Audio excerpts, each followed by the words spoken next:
So I'm Derek Raal. I'm an endocrinologist based in Johannesburg, South Africa, but I've always been interested in lipid and lipid disorders, particularly in a condition called familial hypercholesterolemia, because in South Africa we have quite a high prevalence of the condition. So people don't sort of understand that familial hypercholesterolemia is actually one of the commonest inherited disorders.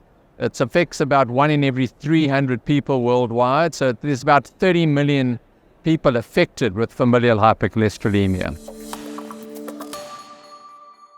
So the standard treatment for familial hypercholesterolemia, these are patients with very high LDL cholesterol levels. We use high-intensity statins, we add ezetimibe, but despite that therapy, we can't get these patients to the currently recommended LDL cholesterol targets. So we need further therapies. So there are 2 PCSK9 inhibitors available. They're monoclonal antibodies, which need to be administered once every 2 weeks. They need to be refrigerated.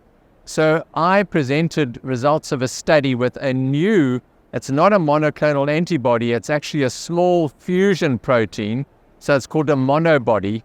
It doesn't have to be refrigerated, and it can be given once a month as opposed to every 2 weeks. So it's a very novel, what we call a 3rd generation PCSK9 inhibitor.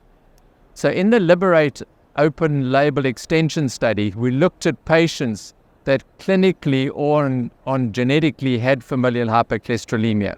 There were about 703 patients in the trial program, and we looked at how they responded to this drug called Lerodalcibep, this novel PCSK9 inhibitor, during 72 weeks of open label extension.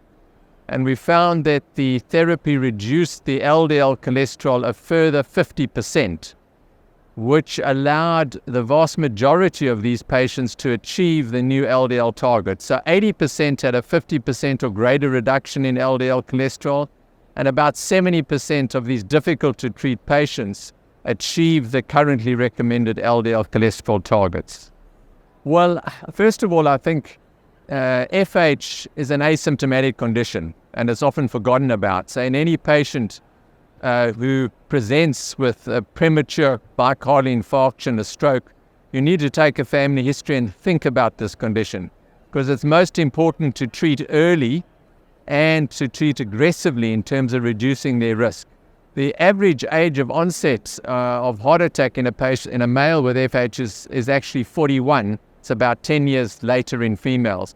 So the real take-home message is that the current therapies don't get the LDL low enough, and we have to add PCSK9 inhibitors, which are a remarkable class of drugs. The advantage of this additional therapy is hopefully it's easier to use because it's a monthly injection and because it doesn't have to be refrigerated. So it adds to our armamentarium for treating these quite difficult to treat patients.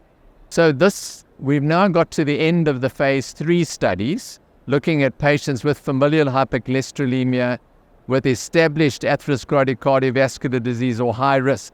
But ultimately, we've got to do a cardiovascular outcome trial to really show that we reduced cardiovascular events.